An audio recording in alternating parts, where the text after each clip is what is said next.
Fala, galerinha do terceiro ano, aqui é a professora Bruna. Como todo mundo já sabe, né? Vamos tirar a preguiça do lado, vamos estudar porque o Enem vem aí, né? Hoje a gente vai debater um assunto que é bem interessante, inclusive tem muito a ver com, com a perspectiva global, né?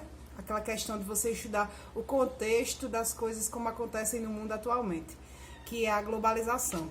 Esse conteúdo de globalização vocês vão encontrar a partir do G2, que também trata do espaço geográfico do mundo atual, o conceito de espaço geográfico, que acontece através da transformação humana.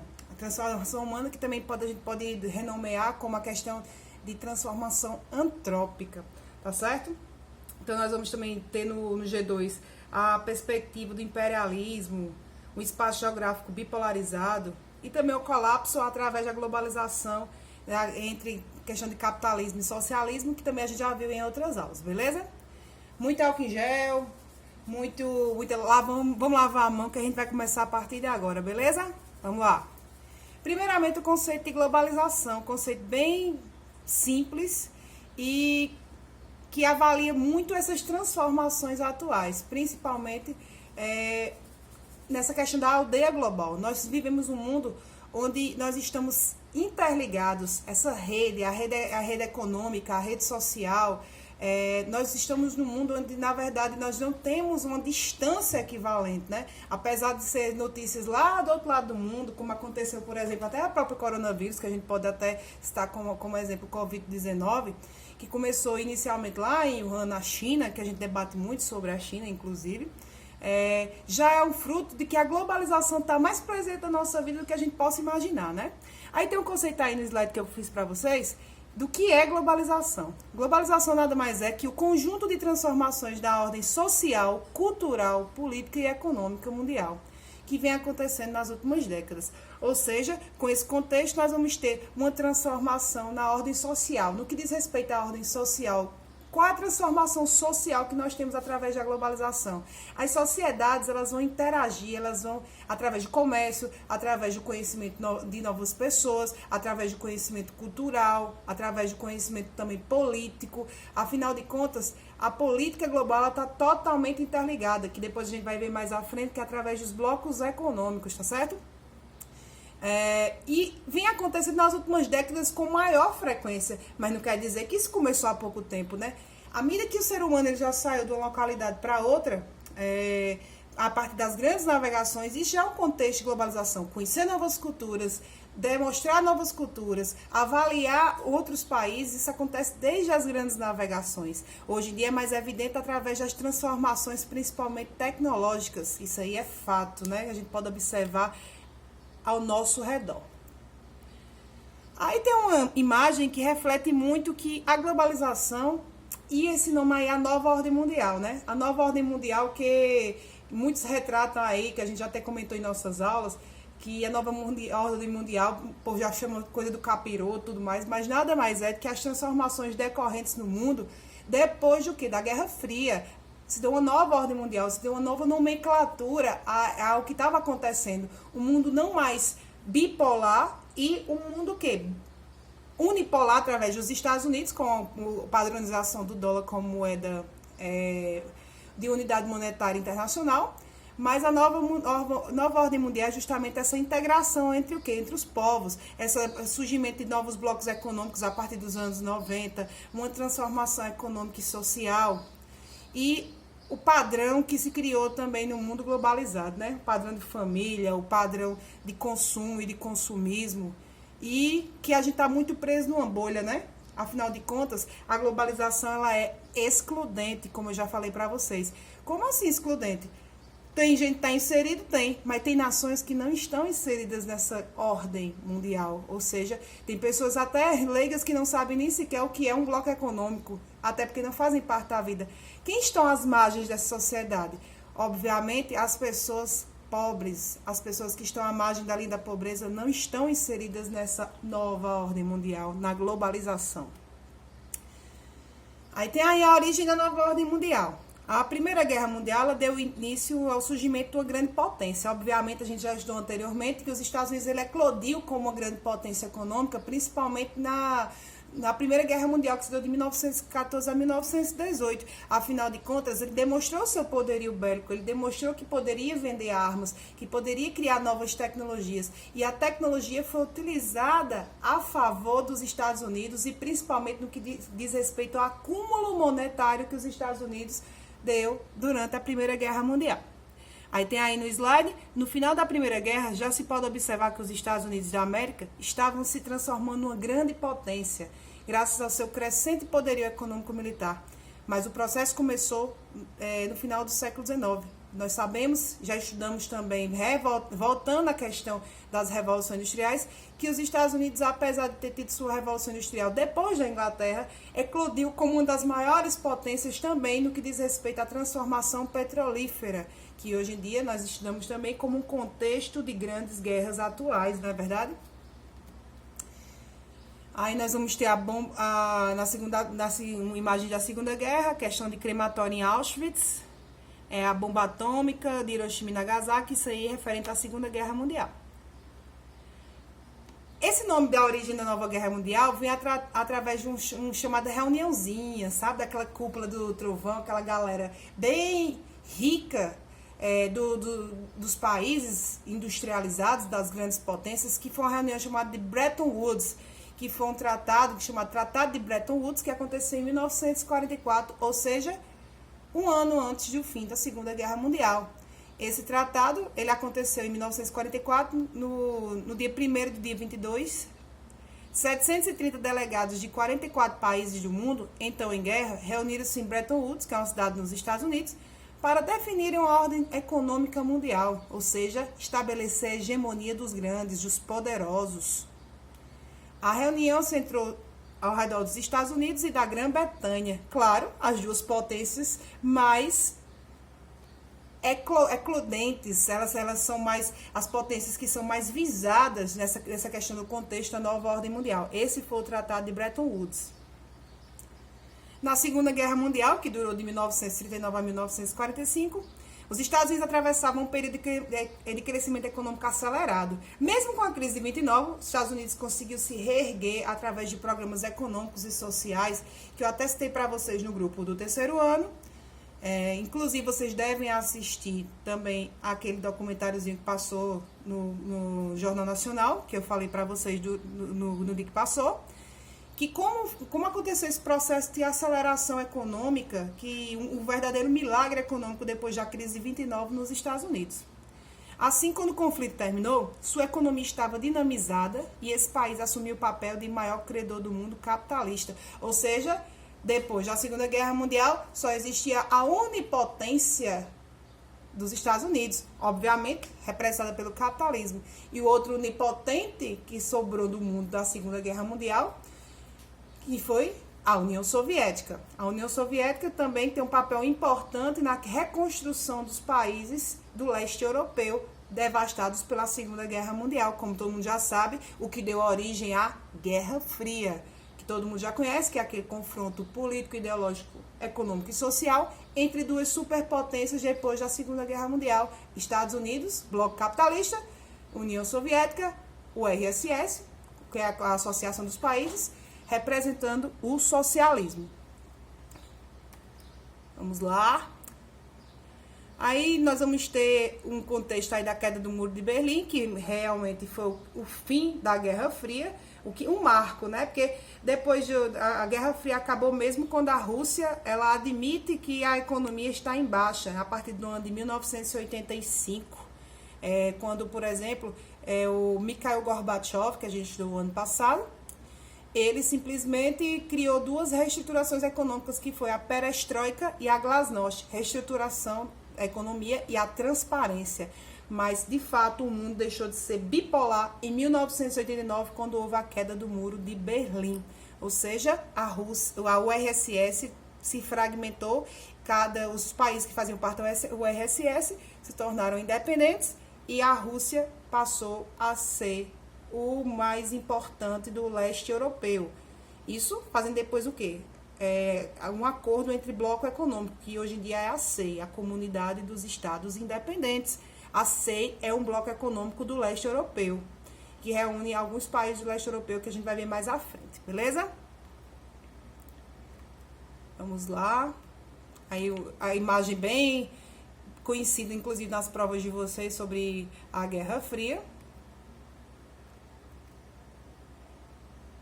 O mundo como era antes, né? A questão da ordem bipolar, a União Soviética dos países socialistas do leste europeu de reconstrução e os Estados Unidos capitalistas.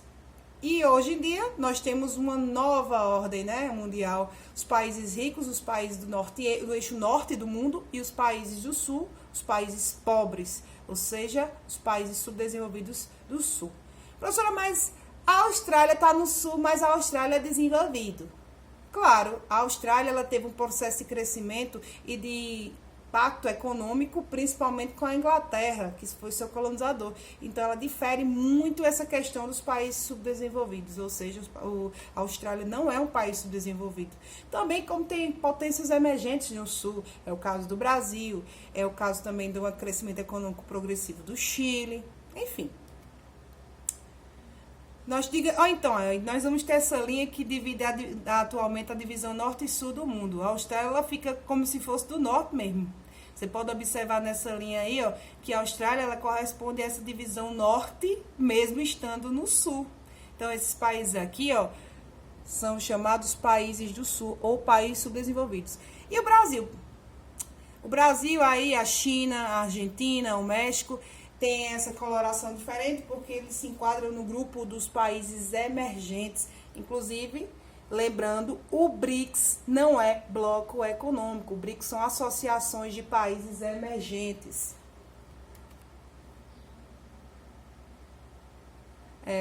Nós vamos ter aí uma imagem que revela muito a questão dos nossos países desenvolvidos, que tem o quê?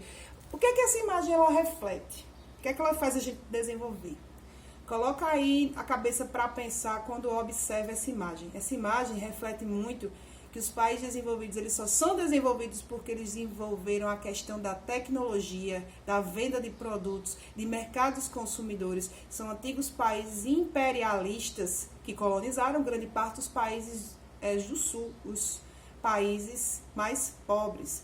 Aí nós vamos ter na segunda imagem dos países mais pobres, agroprodutores produzem para que haja uma hierarquia de desenvolvimento econômico nos países desenvolvidos. É aquele negócio que eu sempre cito para vocês. O mundo é dos mais espertos, né? A gente tem o quê? A matéria-prima, ou seja, nós temos o produto bruto, onde é transformado pelos países desenvolvidos. Aí nós vamos ter um mundo que retrata, inclusive, a atual conjuntura do nosso país e também a conjuntura atual global, enquanto a gente já até debateu, né, enquanto poucos usufruem das riquezas econômicas que existem no planeta Terra, a maior parte, principalmente nos países subdesenvolvidos, não conhecem sequer a globalização e não compartilham do seu produto interno bruto, daí a eclosão efetiva da pobreza global. Aí a questão da unipolaridade dos Estados Unidos.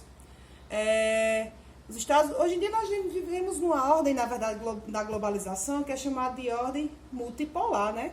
Não só tem os Estados Unidos como grande potência econômica, militar e econômica, nós temos várias potências. França, Estados Unidos, Canadá, Austrália, elas fazem parte do quê? Dessa ordem global no que diz respeito à economia. A ordem multipolar, Estados Unidos, Alemanha, Japão, França, Itália, são países altamente industrializados que comandam a economia global. Inglaterra, ou seja, o Reino Unido, de uma maneira geral, comandam a economia global. E a desordem mundial, como a questão de crítica aí do Angeli, né?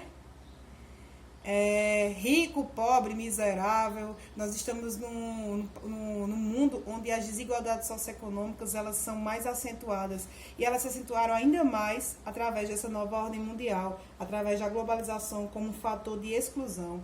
Tem um cara muito interessante que eu já citei para vocês, que é o chamado Milton Santos. Aí, ó, esse moreninho aqui que eu vou mostrar para vocês aqui nesse vídeo, é esse negro maravilhoso, Milton Santos, que nesse livro aqui que eu tenho aqui em casa, O País Distorcidos, ele fala como há uma exclusão dos países do Sul e também fala como a questão da globalização, ele foi um dos primeiros a utilizar o termo, que inclusive vocês vão encontrar no módulo de vocês, no capítulo 2, que é a sociedade no desenvolvimento do meio técnico, científico e informacional da globalização.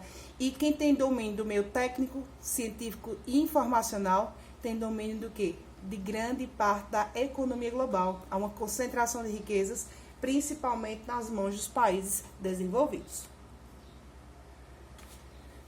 Característica da nova ordem mundial que tem aí no slide para vocês. As alianças entre as nações são feitas agora pelo grau de afinidade econômico-comercial existente entre um e outro país. Deixando de lado as questões ideológicas, o que impera agora é a questão mercadológica, ou seja, não existe tanta ideologia, o importante é a mercadologia, ou seja, o importante é ter mais do que ser. O nível de poder de um país agora é medido pelo seu desenvolvimento científico e tecnológico, como destaque para o conhecimento científico nas áreas de informática e biotecnologia. A gente está vendo agora nesse contexto de que é tão importante essa questão da pesquisa, de como é importante a biotecnologia, a questão das universidades nesse contexto de vírus, e como é importante a gente conhecer, a gente mapear, a gente tá já pegando aquele conteúdo que a gente utilizou nas aulas anteriores, como é importante a gente mapear, a gente tem mapas temáticos, a coisa, né? Porque como é que a gente vai controlar o Covid-19 se a gente não tem esse conhecimento técnico, conhecimento da informática e também mapear onde está o foco do problema, né? Aí que entra a geografia, aí que entra também as pesquisas universitárias, aí que entra também a questão da biotecnologia. Muitos estão estudando como combater, como criar uma vacina para essa problemática que nós estamos atualmente. Primeiramente, a questão da internacionalização do capital. Nós temos hoje em dia as bolsas de valores que medem essa internacionalização de capital.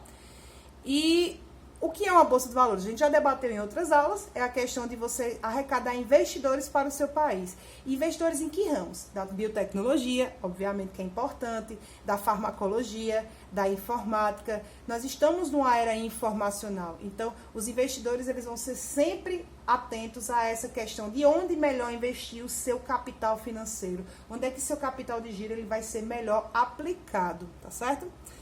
Desde que surgiu e devido à sua essência, produzir para o mercado, objetivando o lucro e, consequentemente, a acumulação de riquezas, o capitalismo sempre tendeu à internacionalização, ou seja, a incorporação do maior número possível de povos e nações do espaço sob seu domínio. E entra aquela questão que a gente já debateu também sobre as empresas transnacionais ou multinacionais, como a gente colocava em uso no passado. Essas empresas transnacionais, elas têm um papel decisivo como papel corporativo do mercado internacional. Empresas que, de fato, elas são mundializadas. Isso é o que faz com que as nossas inter-relações entre os países desenvolvidos, ela seja ainda maior. Essa questão de produtos vindos da China, que a gente já debateu muito em sala, essa questão também da gente ter essa adequação de usar produtos da Nike, da Adidas, da Kraft, da Sony, Coca-Cola, Heineken, todas essas empresas elas são mundializadas. Então, nós vamos ter uma infinidade dessas empresas dentro da nossa cultura e do nosso país. Por quê? Nós tivemos uma abertura de mercado internacional desde o período da Era Vargas, inicialmente, como a gente já tinha debatido em industrialização brasileira, em outras conversas que nós tivemos em nossas aulas.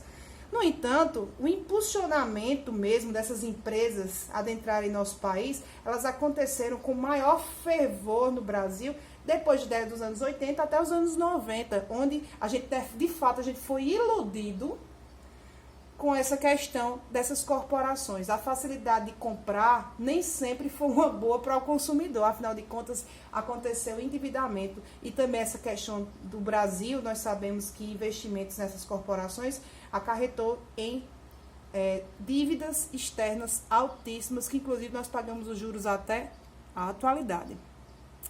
E a gente já até debateu, não foi, essa questão de transnacionais, Quem quiser saber mais um pouquinho sobre as transnacionais e também ter uma visão bem crítica, já citei 2 filmes para vocês em aulas, que foi Fome de Poder, que fala um pouquinho da questão da criação do McDonald's, e também Super Size Me, que é muito interessante também ver. Inclusive, Super Size Me tem 2, viu, galera?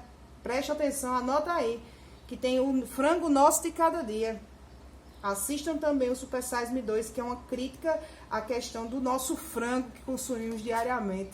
Então é bem interessante a gente também observar essas questões capitalistas. O que essas empresas transnacionais buscam? Obviamente que não é ser bonzinho e investir num país subdesenvolvido, não. Obviamente ela quer mercado consumidor, porque implantando uma empresa em uma devida localidade, ela vai ter o quê?